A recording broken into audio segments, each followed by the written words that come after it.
So ஒருத்தருக்கு நல்ல time வருது அப்படின்றது நம்ம தெரிஞ்சுக்கலாம். ஸோ குமரனுக்கு நல்ல டைம் வந்துருச்சு அப்படின்னு நான் நினைக்கிறேன். On that note I really want to wish Kumaran, உனக்கு நல்ல டைம் வந்துருச்சு. அந்த டைம் இங்கிருந்தே ஆரம்பிக்கணும்னு நினைக்கிறேன். ஆதி கொஞ்சம் கொடுக்குறியா?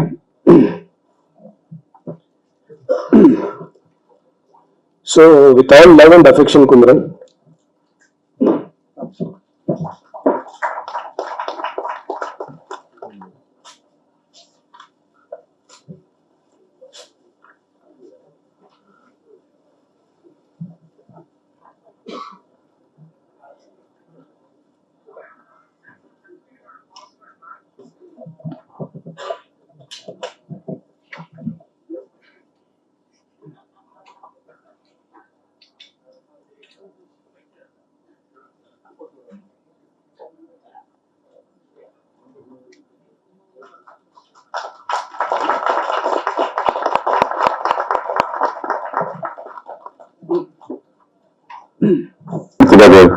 இயக்குனர் திரு பாலாஜி வேணுகோபால்.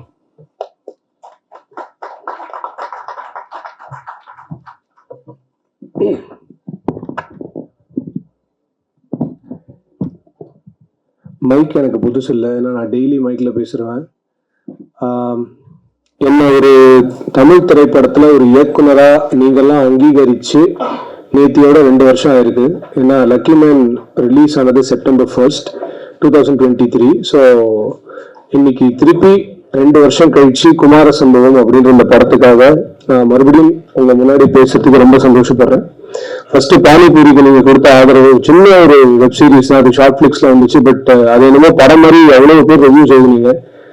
அதே மாதிரிதான் லக்கி மேனுக்கு நீங்க கொடுத்த ரிவ்யூஸ். என்னைக்காவது லைஃப்ல நம்ம தோத்துட்டோமோ, நம்ம டவுன் ஆயிட்டோமோ அப்படின்ற மாதிரி ஃபீலிங் இருந்ததுன்னா உங்களுக்கே தெரியாம நீங்க ஒரு பெரிய ஹெல்ப் எனக்கு பண்ணீங்க. நீங்க கொடுத்த அத்தனை விமர்சனங்களையும் என்கிட்ட தொகுப்பா நான் வச்சிருக்கேன். அதை நான் படிக்கும்போது என்னால திருப்பி முடியும் நான் நம்புறதுக்கு முக்கியமான காரணம் நீங்க தான். ஸோ ஊக்கம் கொடுத்த ஊடகத்துக்கு என்னுடைய முதற்கண் வணக்கம். அடுத்தது தேங்க்யூ லிஸ்ட் ரொம்ப பெருசு. பட் நான் என்னன்னா ரொம்ப எமோஷனலா ஷார்ட் ஸ்டோரிலாம் நான் சொல்ல போறது இல்லை. பட் நான் கொண்டாடி இந்த நிகழ்ச்சியை முடிச்சு வைக்கணும் அப்படின்னு நினைக்கிறேன். அந்த கொண்டாட்டத்தின் முதல் பகுதியை இப்ப பண்ண போறோம்.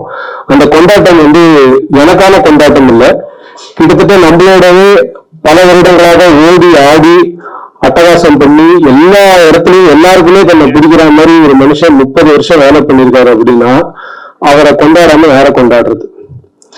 30 வருடங்கள், 575 திரைப்படங்கள், அதெல்லாம் தாண்டி இன்னைக்கும் பிஆர்ஓ அப்படின்னா ஃபர்ஸ்ட் ஞாபகம் வர முதல் பேர் நிகில் முருகன்.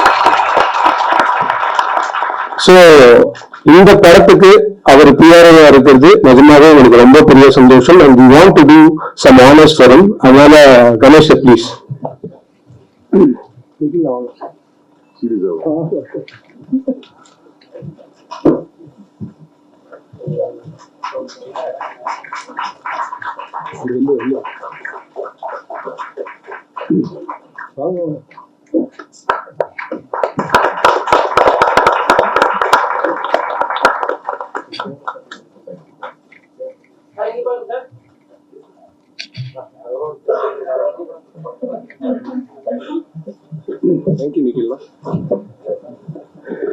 நிக்கில்லா அந்த டப்பால பொண்ணு வச்ச இடத்துல பூ வைக்கல, பொண்ணே தான் வச்சிருக்கோம்.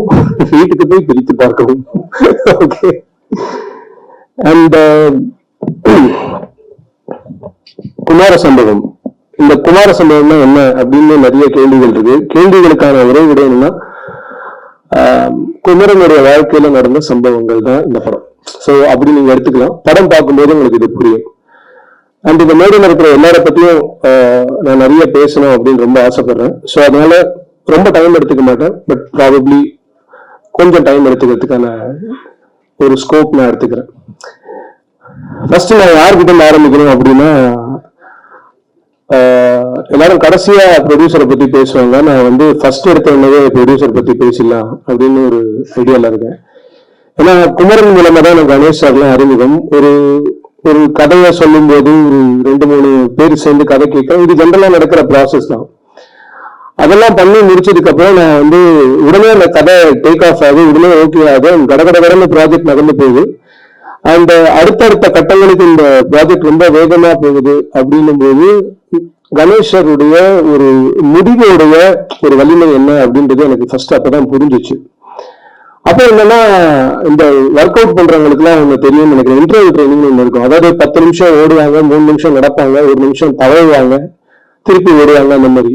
சோ இந்த ப்ராஜெக்ட் இன்டர்வல் ட்ரைனிங் நிறைய நடந்தது. திடீர்னு 10 நாள் பேய் மாதிரி வேகமா வரும், திடீர்னு பார்த்தா சவுண்டே இருக்காது, இப்படி எல்லாம் நடந்துகிட்டே இருக்கு. நான் என்னடா இது நல்லா தானே போயிட்டு இருக்கு, ஏன் திடீர்னு நிக்குது, ஏன் இப்படி இருக்கு, இந்த மாதிரி எல்லா டைரக்டருக்கும் இருக்கிற அந்த ஒரு சின்ன கலக்கம் இருக்கு. ஏன்னா டைரக்ஷன்றது ஒரு பெரிய ஃப்ளோ, அந்த ஃப்ளோ டிஸ்டர்ப் ஆச்சு அப்படின்னா அதுல எத்தனை விஷயங்களை நம்மளால திருப்பி கொண்டு வர முடியும் தெரியாதுன்றதை நான் ரொம்ப தீர்மானமா நம்புறேன்.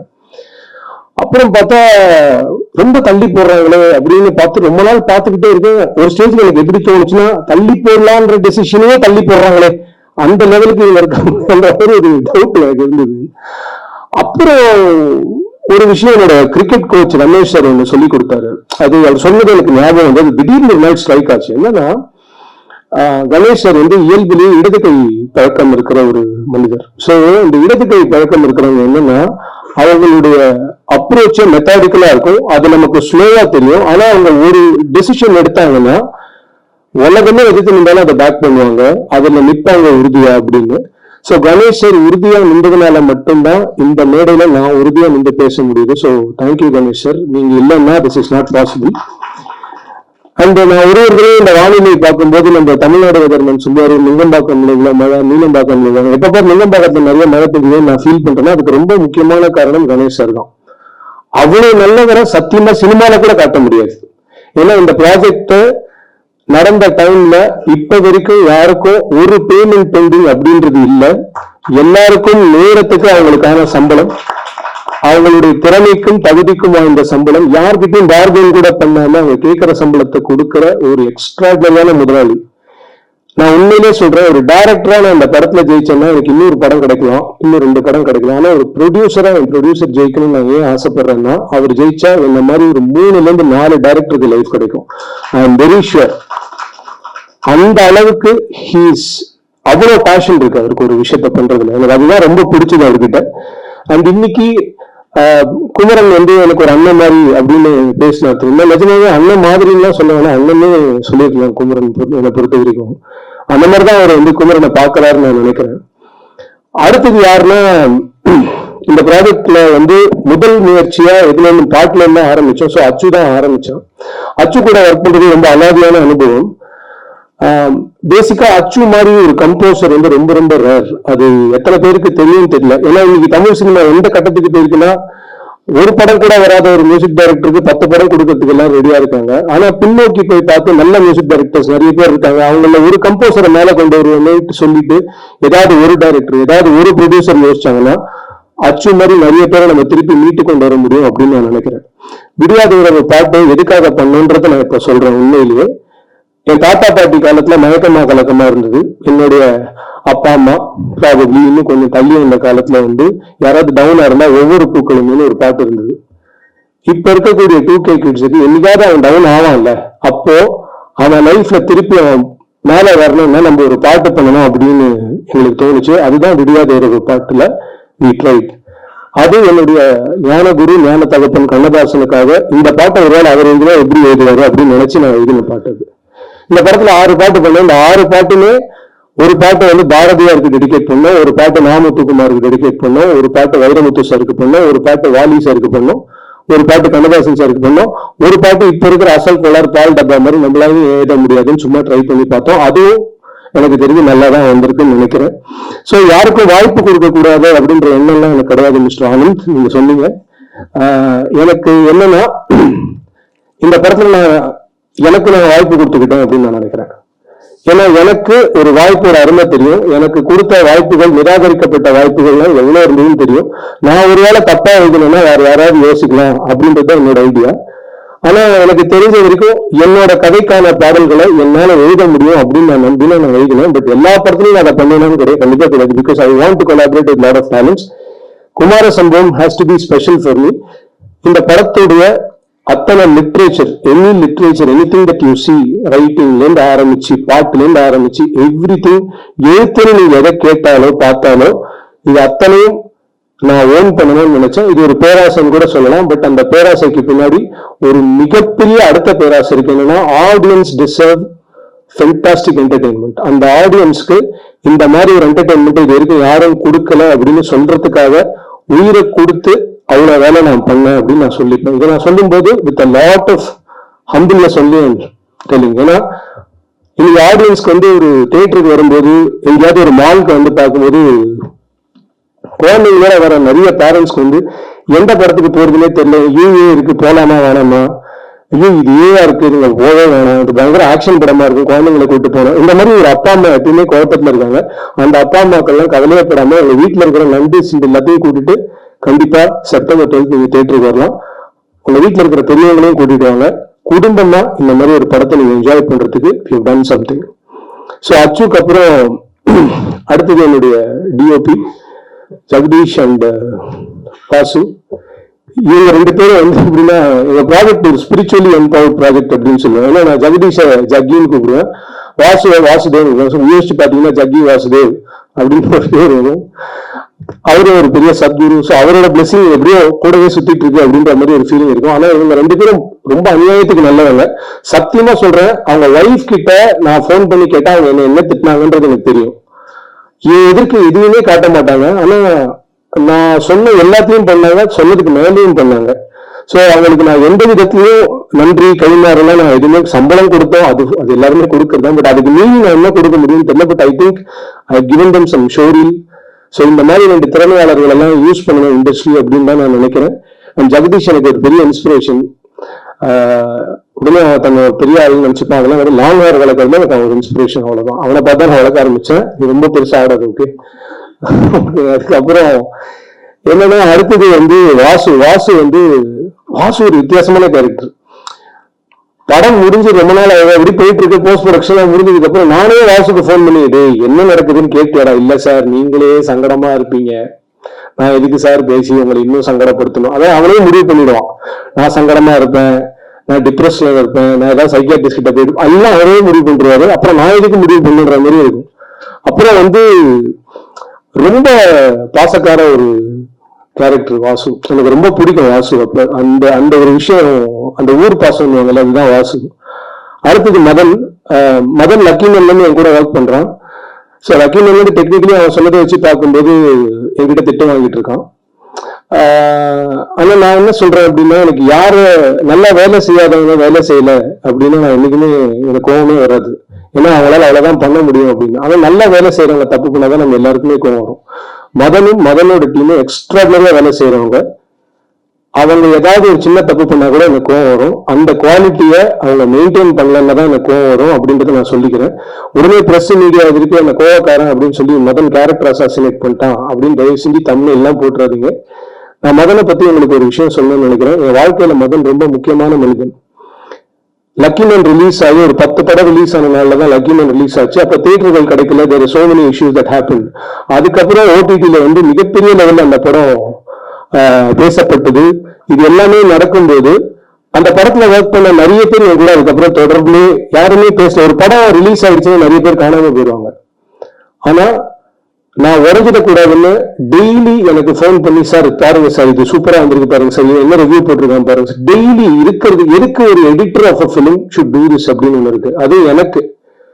சோ அந்த மாதிரி நான் உடஞ்சிடக்கூடாது அப்படின்னு சொல்லிட்டு என்னை ஹோல்ட் பண்ண ஒரு எக்ஸ்ட்ராடினரி ஹியூமன் பீயிங் மதனோட அசிஸ்டன்ஸ் வந்து என் அசிஸ்டன்ஸை விட நான் ஒரு படி நான் மேல அவங்கள பார்ப்பேன். ஏன்னா எனக்காக உயிரை கொடுப்பாங்க லிட்டரலா. அதுதான் அவங்க கிட்ட நான் ரொம்ப பிடிச்ச விஷயம். விநாயகம், அப்புறம் பிரணாத், தமிழ், இவங்க எல்லாம் வந்து மதனோட அசிஸ்டன்ஸ் கிடையாது, என்னோட அசிஸ்டன்ஸ் மாதிரி தான் நான் ட்ரீட் பண்ணுவேன்.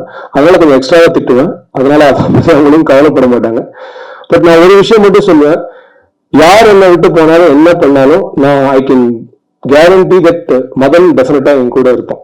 ஏன்னா எனக்கு அந்த நம்பிக்கை மதன் மேல என்னைக்குமே இருக்கு. அதுதான் நான் மதன் மேல காட்டக்கூடிய ஒரு மிகப்பெரிய லவ்னு நினைக்கிறேன். அடுத்தது என்னுடைய ஸ்டைலிஸ்ட் நந்தினி வரல. நந்தினியும் அவங்க கூட அகல்யான ஒரு பொண்ணு இருக்கும். ஸோ இவங்க எப்படின்னா, எனக்கு ஏதாவது ஒரு ரெக்குவயர்மெண்ட் வேணும்னா எப்படியாவது கொண்டு வரணும் அப்படின்னு நினைப்பாங்க. ஒரு நாள் காலைல 7:30 மணிக்கு டாக்டர் கோட் ஒன்று விட்டுட்டாங்க. எங்க அப்படின்னு கேட்கறேன். இன்னும் 15 நிமிஷத்துல ஷார்ட் அப்படின்னு என்ன நடக்குதுன்னு தெரியல. ஓரமா பார்த்தா பேசிட்டு இருக்காங்க 2 பேரும். இங்க பக்கத்துல ஒரு கிளினிக் இருக்கு, அவங்க திறக்கிறதுக்கு 8 மணி ஆகும், அதுக்கு முன்னாடி போய் நம்ம யார்கிட்டயே கேட்டு அந்த கோட்டை மட்டும் வாங்கிட்டு பேசிக்கா திருடுறதுக்கு பிளான் போட்டுட்டு இருக்காங்க. அந்த லெவலுக்கு எனக்காக ஓடினவங்க.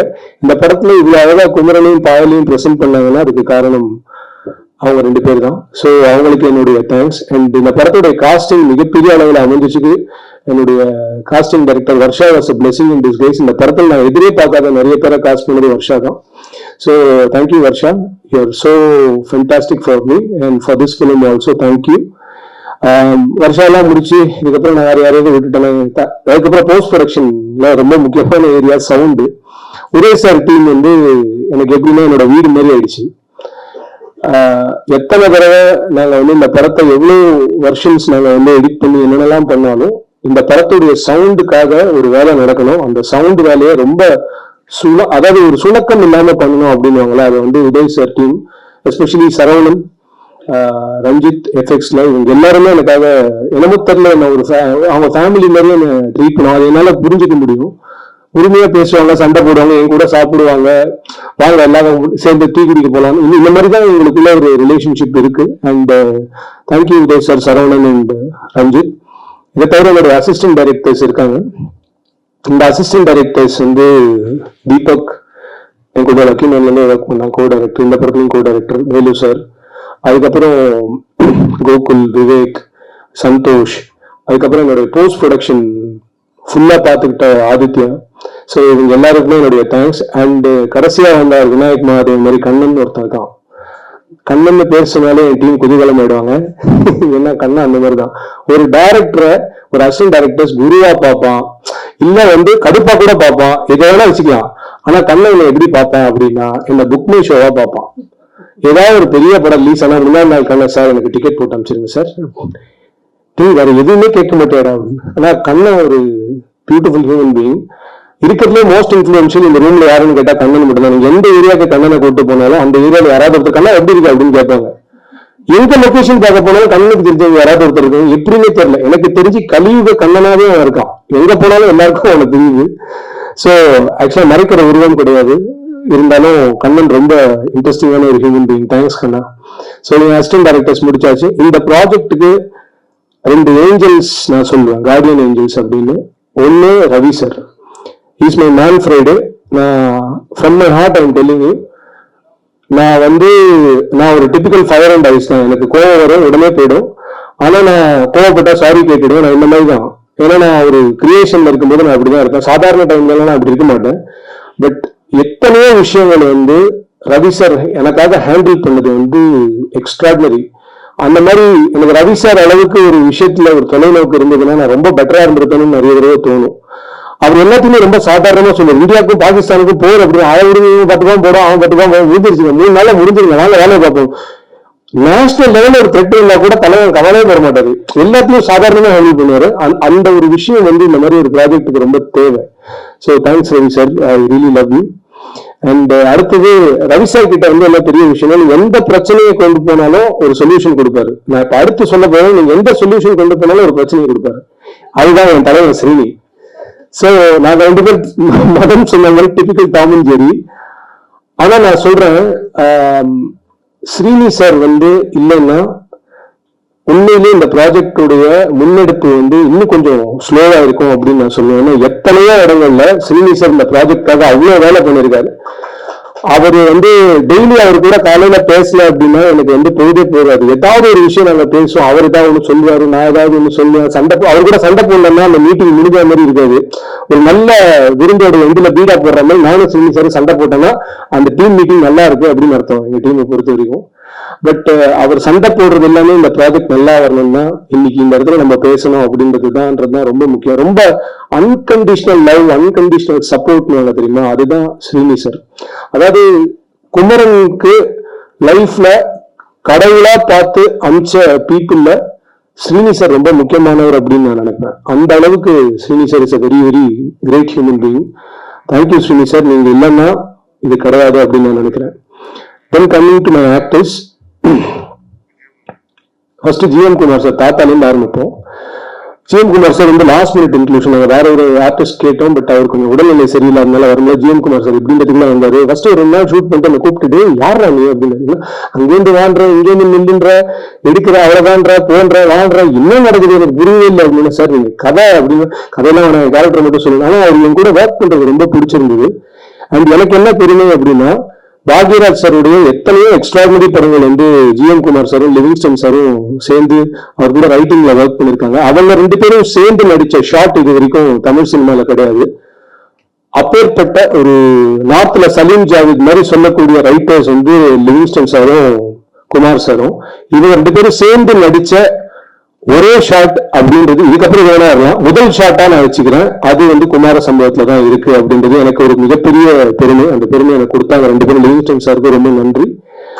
அடுத்தது எங்க அண்ணன் குமரவேல், பானிபூரிக்கு அப்புறம் இது அவர் ஆக்சுவலா அவர்கிட்ட மேடை நாகரிகத்துக்காக வந்தான், யாரா ப்ரொடியூஸ் பண்றாங்கன்னு கேட்டதான் சொன்னார். ஆக்சுவலா ஃபர்ஸ்ட் டைம் எங்ககிட்ட கதையை கொண்டு போய் சொல்ல முடியுது, என்னடா எப்ப பாரு போராளிகளே கொடுக்குறீங்க, என்ன பார்த்தா உங்களுக்கு வேற எதுவுமே தெரியலையாடா அப்படின்ட்டு ஃபர்ஸ்ட் ஃபீல் பண்ணாரு. அதுதான் பண்ண வைப்படா அப்படின்ட்டு.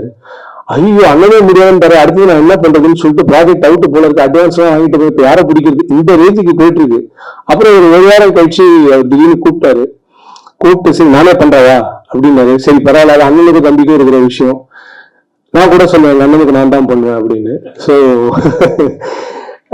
எங்க அண்ணனுக்கு ஆக்சுவலா நான் உண்மையிலேயே சொல்றேன், ராதாமோகன் சார் வந்து இந்த படத்தை பார்த்தாருன்னா அவரு குமரவேல் என்னோட பாலாஜி நல்லா யூஸ் பண்ணிருக்கான்னு சொல்லணும்ன்ற ஒரே எய்ம்ல தான் நான் குமரவேல் வந்து இந்த படத்துல காமிச்சோம். அந்த கேரக்டர் வந்து குமரவேல் தவிர அவர் யாராலுமே பண்ணிருக்க முடியாதுன்றதுதான் நீங்க படம் பார்க்கும்போது புரிஞ்சுப்பீங்க. அண்ட் இது ஒரு போராளியை பத்தின கதை, ஆனா அவன் போராட்டத்தை பத்தின கதை கிடையாது. முதல்ல அதை புரிஞ்சுக்கணும். இது ஒரு பிலிம் மேக்கரை பத்தின கதை, ஆனா அவன் படம் எடுத்த கதை கிடையாது. அதையும் நீங்க புரிஞ்சுக்கணும்.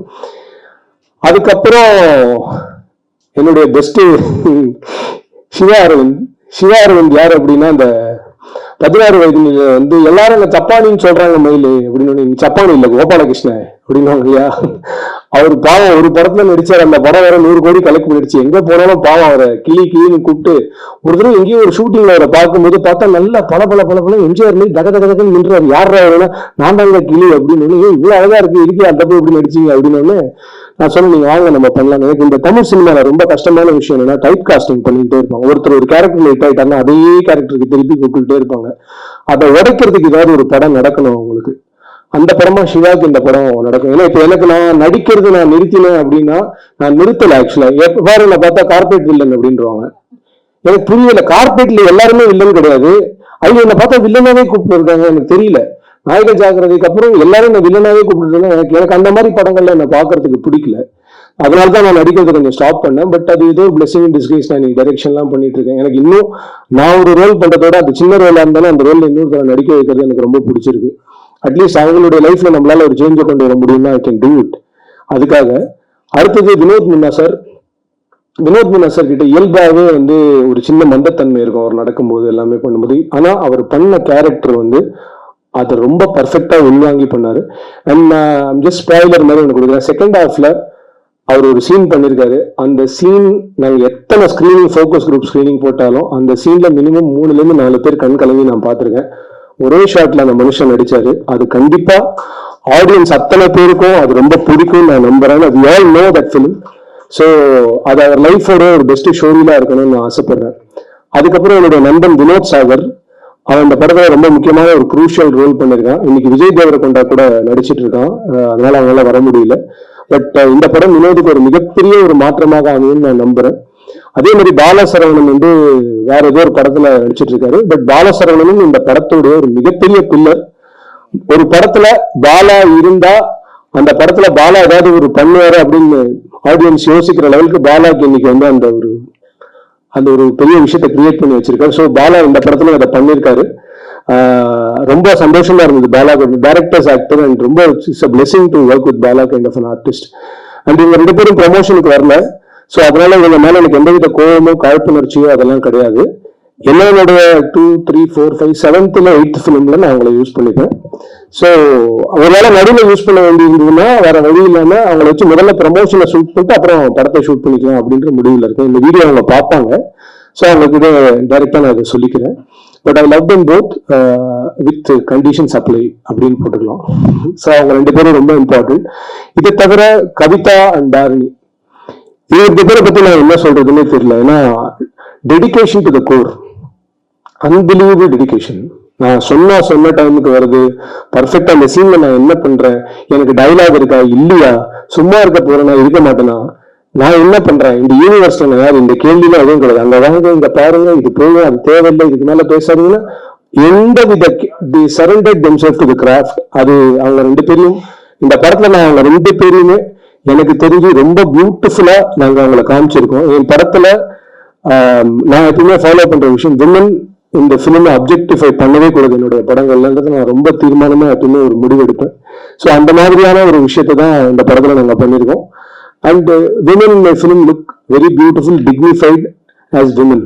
ஸோ அதுதான் ரொம்ப ரொம்ப இம்பார்ட்டன்ட். ஏன்னா நானும் ஒரு அம்மாவுக்கு பையன், ஒரு அக்காவுக்கு தம்பி, ஒரு மனைவிக்கு கணவன், ஒரு பாட்டிக்கு பேரன். ஸோ அதனால அவங்களும் என் வீட்டில் இருக்கிற மாதிரி தான் நான் ட்ரீட் பண்ணுவேன் அவங்கள. ஸோ அவங்க 2 பேரும் இந்த படத்துக்கு அப்புறம் அடுத்த லெவல் போவாங்கன்னு நானும் நம்புறேன். ஸோ இதுக்கப்புறம் இந்த சைட்ல வேற யாரை விட்டேன், எல்லாரும் பேசி முடிச்சாச்சா? Okay, fine. ஸோ இப்போ இன்னொன்று பாயல் அண்ட் பாயல் பத்தி சொல்லணும். வருஷா தான் பாயல் இன்ட்ரடியூஸ் பண்ணாங்க. பாயல் கிட்ட எனக்கு ரொம்ப பிடிச்ச விஷயம் என்னன்னா, லாங்குவேஜே தெரியாம நாங்க பாட்டுக்கு ஆடிஷனுக்கு ஏதாவது ஸ்கிரிப்ட் அனுப்பணும் அப்படின்னா ஸ்கிரிப்ட் கொடுக்குற லெவலுக்கு எனக்கு தைரியம் இல்லை. அதனால நான் என்ன பண்ணேன்னா, நான் வேலி மேல வெயிட்டி விழுந்தாலும் வெயிட்டி மேல வேலி விழுந்தாலும் கிழிய போறது என்னமோ வெயிட்டி தான்ற மாதிரி ஏதோ ஒரு டைலாக் எழுதி கொடுத்து இந்த பொண்ணுக்கு ரொம்ப சீரியஸா ஆடிஷன் எடுத்து பியூட்டிஃபுல்லா பண்ணி வந்துச்சு. ஆனா எனக்கு மோர் தென் எனிதிங் எல்ஸ் பாயலோட அட்டென்ஷன் டுவர்ட்ஸ் த கிராஃப்ட் எனக்கு ரொம்ப பிடிச்சது. அந்த விஷயம் பிடிச்சதுக்கு அப்புறம் நான் டிசைட் பண்ண, சரி கூப்பிட்டு போட்டோ ஷூட் பண்ணி பார்ப்போம் அப்படின்னு. She is very attentive. And எனக்கு என்ன, குமரனும் பாயலும் ரொம்ப பியூட்டிஃபுல்லா இருந்தாங்க. ஆக்சுவலி இப்ப நீங்க பாக்குறதுல எந்த கேரக்டருமே இந்த படத்துல இந்த கேரக்டர் நகர்த்திக்கிங்கன்னா இந்த படத்தோட கதை நகரவே நகராது. ஸோ பாயலோட character is very centrifugal character. It is not like a typical heroine character. It has got so much depth into it. and ரொம்ப இம்பார்ட்டன்டான பாயல் பண்றது தான் இந்த படத்தோட செகண்ட் ஹாஃப்ன்றது தான் உண்மை. ஸோ அந்த லெவலுக்கு ஒரு விஷயம் பாயலால இந்த படத்துல நடக்கும். அதனால பாயலுக்கு உண்மையிலேயே ஒரு மிகப்பெரிய எதிர்காலம் காத்துட்டு இருக்கு நான் நம்புறேன். தேங்க்யூ. அவங்களுக்கு பாயல் ராதாகிருஷ்ணன் பேர் வச்சதுக்கு அப்புறம் டிராவல் ராதாகிருஷ்ணா அப்படின்னு நாங்கள் பேர் வச்சிட்டோம். ஏன்னா அவங்க ஷூட்டிங்க்கு வேற வேற படங்களுக்கு எல்லாம் போவாங்க, தெலுங்கு கன்னடம் எல்லாம் போவோம். திடீர்னு பார்த்தா நாங்கெல்லாம் இங்க நாயா போய் லொகேஷன் பார்க்க சுத்திட்டு இருப்போம். Sir I am going in a solo trip to Sweden sir அப்படின்வாங்க. இங்க அவங்களுக்கு காண்டா இருக்கும். அம்பத்தூர் பக்கத்துல நாங்க பார்த்துன்னு நீ என்னடா ஸ்வீடன் போறேன்ற மாதிரி. ஆனா என்னன்னா ரொம்ப அட்வென்ச்சர் ஃப்ரீக், பட் ரொம்ப ரொம்ப சின்சியரான டெடிகேட்டட் ஆர்டிஸ்ட். இவங்களுக்கு பெரிய வருங்காலம் தமிழ் சினிமாவில் நல்ல சவுத் இந்தியன் சினிமா கொடுக்கட்டும்னு நினைக்கிறேன். அடுத்தது தேவா அண்ணன், நான் உங்களை மிஸ் பண்ணிடக்கூடாது. தேவா அண்ணன் ஒரு கார்டியன் ஏஞ்சல் அவரும் எங்களுக்கு. அதாவது தூரத்துல தேவா அண்ணன் எங்கேயாவது நின்றுந்தாரு சிரிச்சிருந்தாருன்னா அன்னைக்கு ஏதோ அவர் ஹாப்பியா இருந்தாருன்னா அது ஏதோ நல்லா நடக்க போகுதுன்னு அர்த்தம். ஸோ தேங்க்ஸ் தேவா அண்ணன். ஒரு பெரிய சீனியர் பர்சன், எவ்ரிடே எங்களை பிளஸ் பண்றதுக்காகவே வரா மாதிரி இருக்கும். அண்ட் ராகேஷ் எங்களுடைய இபி, அவரோட டீம் அன்பிலீவபிள். ராகேஷை நீங்க யார்கிட்ட வேணா பேச வைக்கலாம், அந்த மாதிரி ஒரு மனுஷன். Super Rakesh sir. And Ram and மோகன் அண்ணா மேனேஜர்ஸ் 2 பேரும் எக்ஸ்ட்ராடினரி. ஸோ இதை தவிர நான் வேற யாரெல்லாம் சொல்லணும்னா, நான் டிசைன் பண்ண சந்தோஷ், அவருக்கு என்னுடைய மிகப்பெரிய நன்றி. நான் யாரையாவது விட்டுருந்தா மன்னிச்சிருங்க. அண்ட் ஃபைனலா நான் குமரன் பத்தி சொல்லணும் அப்படின்னு நினைக்கிறேன். குமரன் பத்தி சொல்றதுக்கு என்கிட்ட பெரிய ஸ்கிரிப்ட் எல்லாம் எதுவும் இல்லை. ஆனா சொல்லணும்னு நினைச்ச ஒரு மிக முக்கியமான விஷயம் ஒன்று இருக்கு. என்னன்னா, குமரன் நான் லக்கி மேன் முடிஞ்சதுக்கு அப்புறம் எனக்கு ஒரு தடவை ஃபோன் பண்ணி, அண்ணா எனக்கு என்ன லான்ச்சுக்கு ஸ்கிரிப்ட் தேடிட்டு இருக்காங்கன்னா உங்ககிட்ட ஏதாவது ஸ்கிரிப்ட் இருக்கா அப்படின்னு. நானே லான்ச் ஆனான்னு தெரியாத ஒரு சுச்சுவேஷன்ல குமரன் எனக்கு ஃபோன் பண்ணி என்ன லான்ச் பண்ணணும்னு சொல்றேன். நான் உடனே சரி அதெல்லாம் இருக்கு பாத்துக்கலாவா அப்படின்னு சொல்லிட்டு போய் நான் ஒரு கதையை சொல்றேன். அந்த கதை டேக் ஆஃப் ஆகுது. அங்கேருந்து there is no look back. குமரனுக்கு என்ன ஒரு பெரிய அட்வான்டேஜ்னா, குமரன் நல்லா வரணும்னு நினைக்கிற நிறைய பேர் குமரனை சுத்தி இருக்காங்க. இன்னைக்கு அதுதான் இந்த உலகத்துல ரொம்ப கம்மியா இருக்கு. So I'm so happy that குமரனுக்கு ஒரு மிகப்பெரிய எதிர்காலம் இருக்கு. And such a dedicated artist. எத்தனையோ இடத்துல குமரனால காமெடி பண்ணிருக்க முடியும், எத்தனையோ இடத்துல குமரனால கவுண்டர் கொடுத்துருக்க முடியும். ஆனா கிராஃப்டை முன்னாடி வச்சுட்டு தன்னுடைய கேரக்டரை பின்னோக்கி கொண்டு போறது, அவனாலதான் இந்த படமே அசம்பிள் ஆனாலும் எனக்கு ஒரு 4 பாட்டு வைங்க 2 ஃபைட் வைங்கன்னு சொல்றதுக்கு வாய்ப்புகள் இருந்தாலும் எதுவுமே சொல்லாம ஒரு complete surrender to the craft அப்படின்றது குமரனால பண்ண முடியும். நான் பெரிய நடிகருக்கும் உயர்ந்த நடிகருக்கும் ஒரு வித்தியாசம் படித்தேன் ஒரு இடத்துல. ஏன்னா பெரிய நடிகர் யாருன்னா பெரிய பெரிய சம்பளங்கள், பெரிய ப்ராஜெக்ட், பெரிய டைரக்டர்ஸ், பெரிய மியூசிக் டைரக்டர்ஸ், இப்படி படம் பண்றது, அதுதான் பெரிய நடிகர்களுடைய வேலை அப்படின்னு படிச்சோம்னா, உயர்ந்த நடிகன் யாரு அப்படின்னா ஒரு கதையில தன்னுடைய கேரக்டர் என்னவோ அந்த கேரக்டருக்காக தன்னை எந்த கேள்வியும் கேட்காம ஒப்படைக்கிறதுன்னு. அந்த வகையில பார்த்தா குமரன் ஒரு மிக உயர்ந்த நடிகன் அப்படின்னு நான் நினைக்கிறேன். ஏன்னா வருங்காலம் குமரனை வந்து இன்னும் பெருசா கொண்டாடணும். அதுக்கான எல்லா விஷயமும் குமரன் கிட்ட இருக்கு. நான் குமரன் கிட்ட சாரி ஒண்ணு தான் கேட்பேன். எனக்கு குமரனோட டான்ஸ் ரொம்ப பிடிக்கும். குமரனோட ஃபேன்ஸுக்கும் குமரனோட டான்ஸ் ரொம்ப பிடிக்கும். இந்த படத்தை வைக்கிறதுக்கான ஒரு ஸ்பேஸ் இருந்து வைக்க முடியாமலாம் இல்லை. நான் வைக்கிறேன்னு சொல்லி குமரன் இல்லைன்னா இந்த படத்தை நம்ம வந்து டிஸ்டார்ட் பண்ண வேணாம், நம்ம அதை பண்ண வேணாம்னு சொன்ன அந்த பெருந்தன்மை குமரனுக்கு. தனக்கு எது ரொம்ப பெஸ்டா வருமோ அதையே ஒருத்தன் ஒரு படத்துக்காக வேண்டாம் இந்த படம் நல்லா வரணும்னு தூக்கி போடுறானோ அந்த மனசு, அந்த ரினவுன்சிங் மனசு வந்து அவனை அடுத்தடுத்த கட்டங்களுக்கு ரொம்ப பெருசா கொண்டு போகும் அப்படின்னு நான் நினைக்கிறேன். அண்ட் ஃபைனலி பிரஸ் அண்ட் மீடியாவுக்கு என்னுடைய ஒரே வேண்டுகோள், இந்த படத்துக்கு நான் திரை முயற்சின்னு ஏன் போட்டேன்னா, நான் லக்கி மேனுக்கு அதை போடணும்னு நினைச்சேன், அது போட முடியல. என்னை பொறுத்த வரைக்கும் இது ஒரு முயற்சி அப்படின்னு ஏன் போடுறோம் அப்படின்னா ரொம்ப சிம்பிள் தான். நான் சினிமா எடுக்கணும்லாம் என் வாழ்க்கையில வரல. என் வாழ்க்கையில நடந்த எல்லாமே எனக்கு வந்து என் வாழ்க்கையில நடந்த சம்பவங்கள் எல்லாமே அதிசயமான சம்பவங்களா இருக்கு. நான் ஒரு ஃபினான்ஸ் ப்ரொஃபஷனல் ஆக வேண்டிய கடைசியில டைரக்டர் ஆகி கிட்டத்தட்ட ரேடியோ ஜாக் என்னமோ நடந்திருக்கு என் வாழ்க்கையில. பட் இந்த ஒரு வேலைக்காகவே வந்து இன்னமும் இதற்கான வாய்ப்பு கிடைக்காதவர்கள் எத்தனையோ பேர் இருக்கும்போது எனக்கு இந்த வாய்ப்பு கிடைக்குது ஏதோ அருள் அப்படின்னு நான் நினைக்கிறேன். நான் வணங்கும் முருகன் எனக்கு கொடுக்கக்கூடிய ஒரு மிகப்பெரிய அருள். ஸோ அதனால நம்ம பண்ற எல்லாத்தையுமே முயற்சியிலே போடுவோம். ஸோ அந்த முயற்சி என்னோட முயற்சியா இருக்கட்டும், அது நல்லா இருந்தா திரைப்படம் மக்கள் கொண்டாடட்டும் அப்படின்ற ஒரே ஒரு ஆசைதான் எனக்கு. ஸோ முயற்சி என்னைக்குமே என்னை திருப்பி இன்னொரு முயற்சி பண்ண வச்சுக்கிட்டே இருக்கு. நான் இதுதான் அப்படின்னு ஃபிக்ஸ் ஆகிட்டேன்னா அதுக்கப்புறம் பண்ண முடியாதுன்றதுக்காக தான் போடுறேன். அண்ட் கடவுளுடைய அனுகிரகம் இந்த ப்ராஜெக்ட்ல இருக்கு அப்படின்றத நான் எங்க உணர்ந்தேன் அப்படின்றத சொல்லி இன்னைக்கு என்னுடைய உரையை முடித்துக் கொள்கிறேன். லக்கி மேனுடைய முதல் டைட்டில் கந்தன் கருணை அப்படின்னு வச்சோம். பட் அந்த டைட்டில் கிடைக்கிறதுக்கான நிறைய சிக்கல்கள் இருக்கிறதுனால தான் லக்கி மேன்னு வச்சோம். நான் அடிப்படையில நான் ஒரு முருக பக்தன். ஸோ இன்னைக்கு ஒரு நாள் பாம்பன் சாமிகள் டெம்பிள் போயிட்டு இருக்கும்போது முருகன் கிட்ட போயிட்டு டைட்டிலே வைக்க முடியலப்பா என்ன பண்றதுன்னு ஏதோ மனசு வருத்தப்பட்டு நான் சொல்லிட்டேன். அதுக்கப்புறம் பாத்தீங்கன்னா முருகன் எனக்கு எப்படி அமைச்சு தரேன் அப்படின்னா, நான் எடுக்க போற படம் அடுத்த படத்தோடைய பேர் குமார சம்பவம் அப்படின்னு ஒரு டைட்டில். அந்த டைட்டில் கூட ஸ்ரீனி சார் சொன்னதுதான்.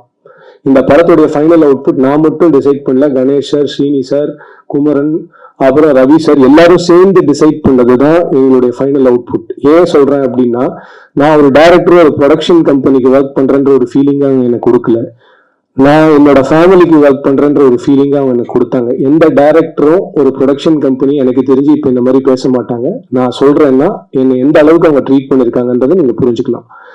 ஸோ இப்போ இந்த கதைக்கு வரேன். இப்போ படத்துடைய பேர் குமார சம்பவம், அடுத்த படத்துடைய பேர். அந்த படத்துல ஹீரோ யாருன்னா குமரன், கூட குமரவேல், கூட ஜிஎம் குமார் அண்ட் காமெடியன் பால சரவணன். எல்லாத்துக்கும் மேல இந்த ப்ரோக்ராம் உள்ள சிறப்பா நடக்கிறதுக்கு காரணம் எங்க அண்ணன் நிக்கில் முருகன். இதுக்கு மேல நான் வந்து என் கூட இதுக்கு மேல நான் முருகன் கிட்ட கேட்க முடியாதுன்ற லெவலுக்கு ஒரு விஷயம் நடந்திருக்கு. So I am so happy. நான் ஆடியன்ஸ்க்கு சொல்றது ஒண்ணுதான், நல்ல திரைப்படங்களை நீங்க ஊக்குவிக்கிறதுக்கு என்னைக்குமே மிஸ் பண்ணதில்லை. ஒரு டூரிஸ்ட் ஃபேமிலி மாதிரி ஒரு படம் எப்படி இன்னைக்கு வந்து பல நம்பிக்கையான கதவுகளை திறந்து விட்டுருக்கோம், குமார சம்பவம் மாதிரியான படைப்புகளுக்கும் அதே ஆதரவு கொடுக்கும் போது அது மிகப்பெரிய வாசல்களை, மிகப்பெரிய கிரியேட்டர்ஸ், மிகப்பெரிய நடிகர்களை கொண்டு வரும். அந்த ஒரு வேலையை நீங்க கண்டிப்பா ஆடியன்ஸ் பண்ணுவாங்க. அண்ட் கண்டிப்பா நான் சொல்றேன், பிரஸ்ஸை ரொம்ப பெருமைப்படுத்துற ஒரு படமா இது இருக்கும். கண்டிப்பா உங்களுடைய ஃபேமிலியோட, உங்க குழந்தைகளோட நீங்க வந்து பார்க்கிற ஒரு ரொம்ப ரொம்ப கண்ணியமான, நேர்மையான, ரொம்ப என்டர்டெய்னிங்கான, என்ஜாயபிளான படமா இருக்கும் அப்படின்னு நம்புறோம். ஸோ சப்போர்ட் பண்ணுங்க.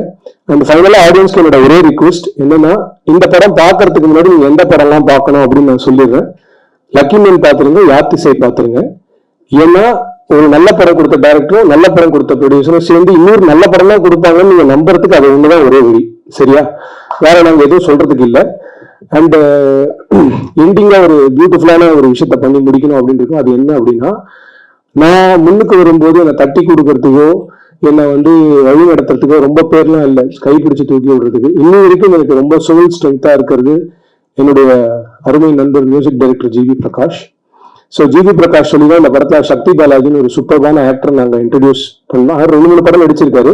அவர் இறுதி சுற்று, அதுக்கப்புறம் வந்து சூரரை போட்டுலாம் வந்து அசிஸ்டன்ட் டைரக்டராக ஒர்க் பண்ணியிருக்காரு. ஆனால் இந்த படத்தில் நான் கூப்பிட்டேன்னு உடனே வந்து ஒரு பியூட்டிஃபுல் விச்சுன்னு ஒரு கேரக்டர் பண்ணாரு. ஸோ ஜிவி சொன்னா அது கரெக்டா இருக்கும் நம்புற ஒருத்தர் தான். ஸோ ஜிவி என்கிட்ட சொல்லிக்கிட்டே இருக்கிற ஒரு விஷயம், என்னைக்கா இருந்தாலும் நீ உன்னோட வேலையை பண்ணிட்டே எங்கேயாவது யாராவது ஒருத்தர் நோட் பண்ணிட்டே இருப்பாங்க அப்படின்னு சொல்லிட்டு. அண்ட் என்னுடைய வாழ்க்கையில நிறைய ஊக்கம் எனக்கு கொடுத்த நண்பர் ஜிவி தான். ஸோ இன்னைக்கு இல்லை, என்னைக்குமே அது இருக்கும் அப்படின்னு எனக்கு தெரியும். ஸோ ஒரு 20 ஆண்டு கால நட்பு எங்களுது. அந்த மாதிரி ஜிவி எனக்கு கொடுத்த ஊக்கம், எனக்கு நல்ல டைம் வரும்போதெல்லாம் ஜிவி வந்து கொடுக்கக்கூடிய அந்த வார்த்தைகள் வந்து எனக்கு மிகப்பெரிய உத்வேகத்தை கொடுக்கும். ஸோ ஒருத்தருக்கு நல்ல டைம் வருது அப்படின்றது நம்ம தெரிஞ்சுக்கலாம். ஸோ குமரனுக்கு நல்ல டைம் வந்துருச்சு அப்படின்னு நான் நினைக்கிறேன். On that note I really want to wish Kumaran, உனக்கு நல்ல டைம் வந்துருச்சு. அந்த டைம் இங்கிருந்தே ஆரம்பிக்கணும்னு நினைக்கிறேன். அது கொஞ்சம் கொடுக்குறியா?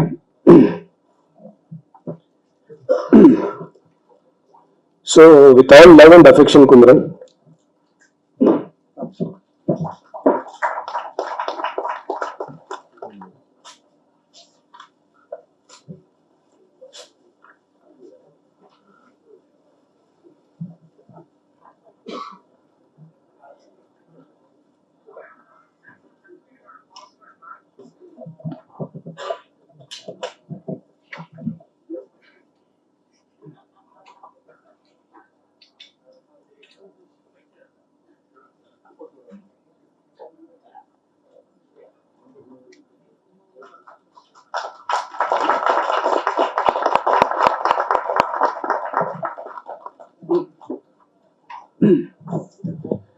அண்ட் இதுக்கப்புறம் என்னுடைய அவுட்டோர் ப்ரமோஷன்ஸ்ல உறுதுணையா இருக்கக்கூடிய விஜய் செல்லையா, ஸ்ரீதர், அண்ட் எங்களுடைய டிஜிட்டல் ப்ரமோஷன்ஸ்ல பட்டையை கலப்புற என் தலைவர் சித்தார்த், இவங்க எல்லாருக்குமே என்னுடைய வாழ்த்துக்களையும் தெரிவித்துக் கொள்கிறேன். Present media, thank you for your time.